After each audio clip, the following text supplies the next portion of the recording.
손수호 변호사님. 네. 우리가 웃을 상황이 아니에요. 그렇습니다. 김관진 국방부 장관이 풀려났는데 아우 이거 네. 어떻게 봐야 돼요?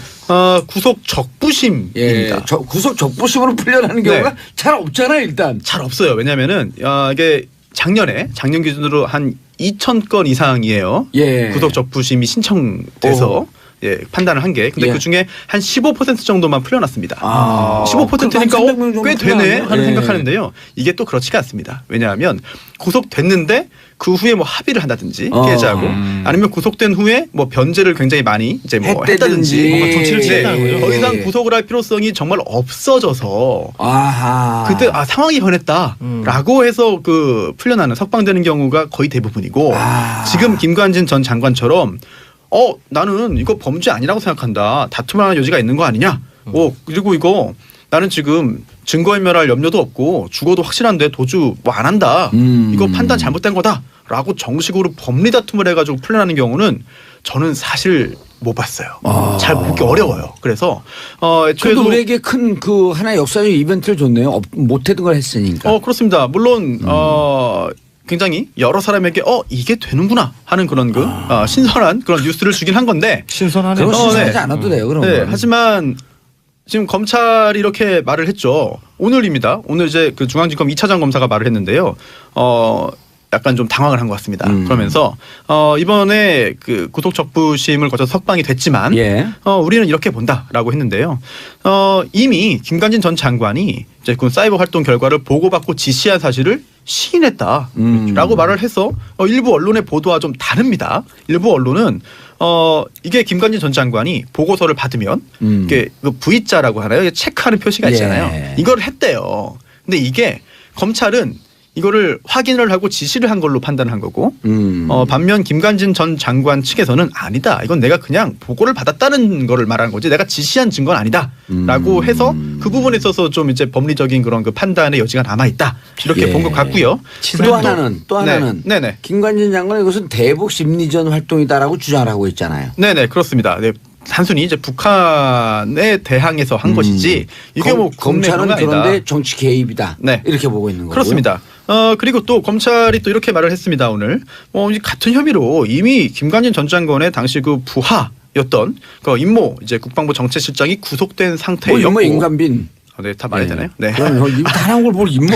알겠습니다. 심지어 또 아니, 이제 정모 기자 여기 앉아 계시네. 이런 거 똑같은 거예요. 그렇군요. 심리전 단장도 실형을 선고받은 상태인데 예. 이게 군이라는 게 사실 절대적인 상명하복의 그런 그 구조잖아요. 그렇다면 이게 누군가 지시를 한 거다. 그렇다면 적어도 김관진 전 장관의 지시는 있었을 것이다라고 지금 검찰은 판단을 하고 있고 예. 또 하나 지금 여러 차례 이 국정농단 관련해서 구속영장을 청구했지만 검찰이 법원에서 기각된 적이 굉장히 많이 있습니다.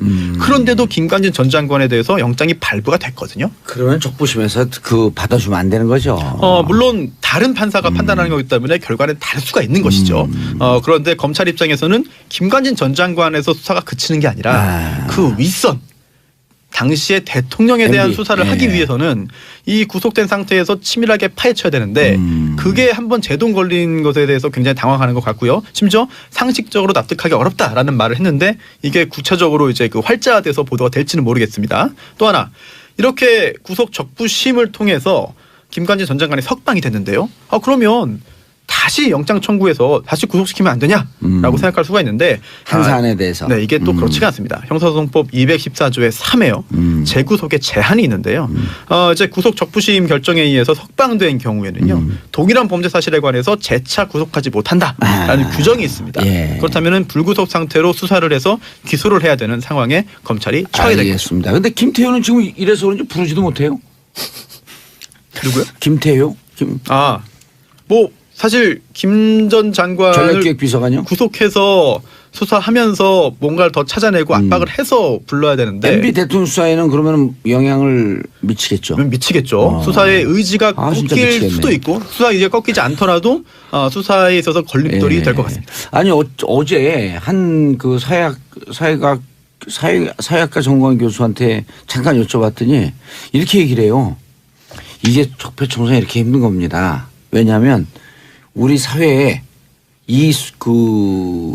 저항하는 수구 세력도 이렇게 많습니다. 요소에. 그래서 제가 이렇게 표현했어요. 수구 세력의 독자적 활동을 하고 있는 외로운 늑대들 아니냐.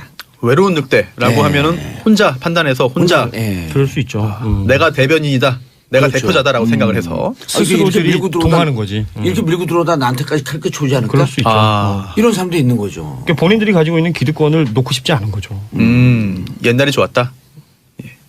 과거가 좋았다. 이거 여기서는 상식이나 정의나 도덕이나 없는 이런 것 것들은 같아. 아예 마비가 되는 거거든요. 네. 알겠습니다. 샵 1035 단문 50 짧은 문자 50원 긴 문자 100원 문자 보내주시고요. 자 황희진님 수험생들 화이팅 지진 없이 무사히 수능 시험 잘 치렀으면 좋겠습니다. 1519님 대전에 첫눈이 와요. 도로가 하얗게 덮였어요. 오늘 수능 보는 울 고3 학생들 모두 화이팅입니다. 그렇죠.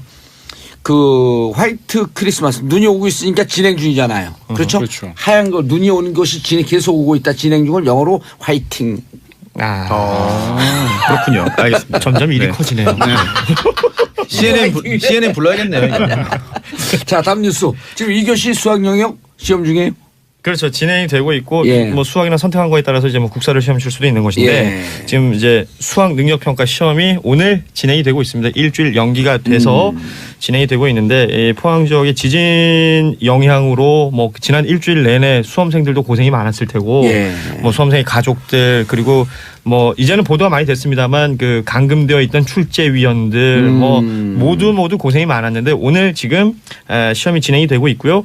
오전에 그 출제위원들이 이제 일종의 그 문제들의 성향에 대해서 브리핑을 했어요.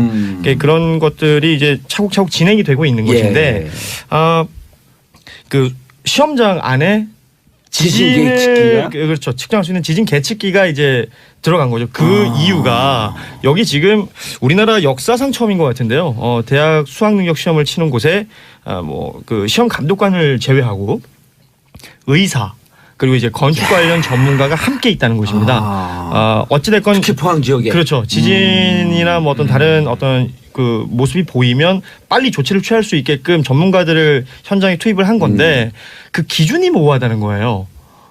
지진이 뭐 예를 들면 5가 넘어야지 지금 뭐 철수를 시킬 것인지 아니 어떤 숫자로 혹은 계량화되어 있는 기준이 모호하다라는 것인데 그런 기준을 사람이 뭐 피부로 느꼈을 때 흔들린다 나가자 이게 아니라 중앙 재난에서 뭔가 컨트롤 타워를 하겠죠. 그렇죠. 그러니까 이 지진 계측기를 통해서 수량화되어 있는 것을 무언가를 보고 어떤 조치를 취해서 그 안전을 도모하자는 것인데요.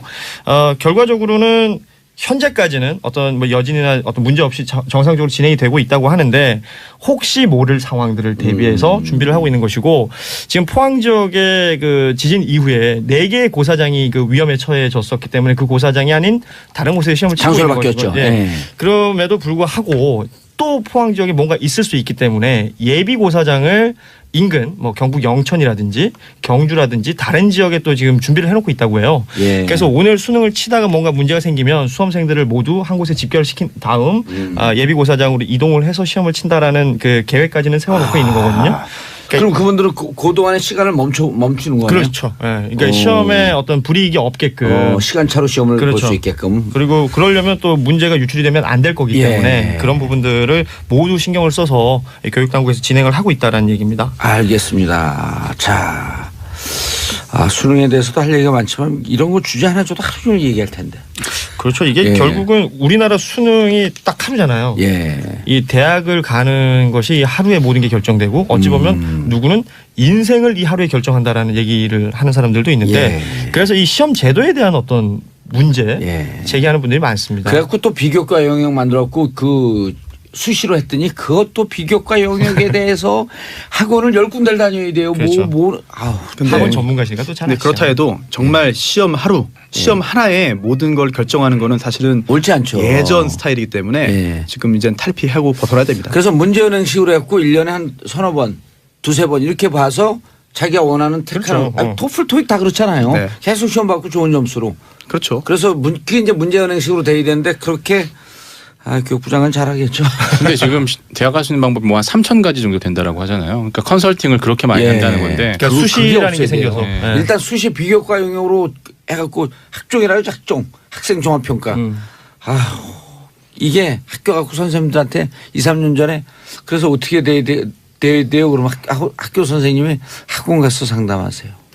사실 이게 불가능한 거예요, 상담이. 우리나라 국민들이 시험에 대한 어떤 그 신뢰성 예. 또는 시험, 옛날 과거제도죠. 예. 과거제도가 도입됐단 해도 신선한 혁명 아니었습니까, 사실은? 그렇죠. 혁신적인 과거제도가 있다는 제도였죠. 건. 그런데 지금은 이제 그런 시절은 아닌 것 같고 예. 또 시험이라는 게 뭔가 객관적인 또는 믿을 수 있을 만한 다른 여러 가지 그런 기준이 없을 때 예. 신뢰, 사회에 대한 사회 전체의 신뢰가 낮을 때는 그래 다 버리고 객관성 하나만 가지고 판단하자라고 하는 건 의의가 있죠. 그런데 지금은 그렇게 해가지고는 지금 시절에 맞는 인재를 뭐 발견할 수가 없는 거죠. 근데 입학사정한제를 우리가 현역 때 참여정부 때 만든 거거든요. 그 제가 제일 앞장서서 만들었는데 네. 이번 기회를 드려서 사과드리겠습니다. 그게 하버드대 입학사정관이 네. 500명이에요. 그러니까. 1년 내내 학생들 찾으러 다닙니다. 한 학교예요. 한 대학에. 아. 400명에 500명 되고 그래서 그 인력이 어마어마하죠. 어마어마한 거예요. 그리고 거기에 대학의 운명을 거는 거예요. 왜냐하면 좋은 인재, 그다음 전국 균형 선발. 중요하죠. 좋은 인재라고 하는 것은 성적으로 절대 뽑지 않습니다. 아. 이게 제가 하고 싶은 얘기가 바로 여기 있는 건데요. 네. 어떤 시험을 만들어서 이 시험을 뭐 과락 혹은 예. 패스 혹은 뭐 낙제 이걸로만 판단할 게 아니라 이 대학이 예. 본인들의 필요한 학생들을 뽑는 어떤 정성을 들여야 됩니다. 이게 지금 나라에서 만들어 놓은 시스템으로만 운용을 하려고 하다 보니까 예. 문제가 생기는 거고 단 하루에 모든 게 끝이 나는 거고 그 예를 들어 외국 같은 경우에 뭐 문제은행식 뭐 다양한 형태의 것이 있는데 시험이라는 게 있죠. 거기도 뭐 SAT 있죠. 이런 SAT 것들 기본 기준 시험에 그렇죠. 그냥. 자격 시험이거든요. 그러니까 이 수능이라는 것을 단 하루에 모든 걸 결정내 버릴 수 있게끔 만들 것이 아니라 자연스럽게 이렇게 흐트러뜨릴 수 있는 그런 시스템이 필요할 것 같고 대학이 신경을 써야 된다. 그래갖고 저는 흐트러뜨리자고 했더니 지금 이제 어떻게 뽑는지 기준도 없어요. 그럼 우리만의 공개할 수 없는 기준이 따르면서 온갖 부정한 방법들이 다 도입되고 있는 거거든요. 그렇죠. 그래서 뭐 테니스장에 흙 깔아주고 들어가는 애들도 있고 예. 뭐 이게 말 사주고 들어가는 애들도 그럼요. 있고 뭐 이런 얘기들이 자꾸 나오는 거지 않습니까? 예. 아, 참, 그래 이게 그 우리나라는 이 시험 때문에 아유 시험 잡는 대통령 사람 나오면 대통령 100년 해도 되는데.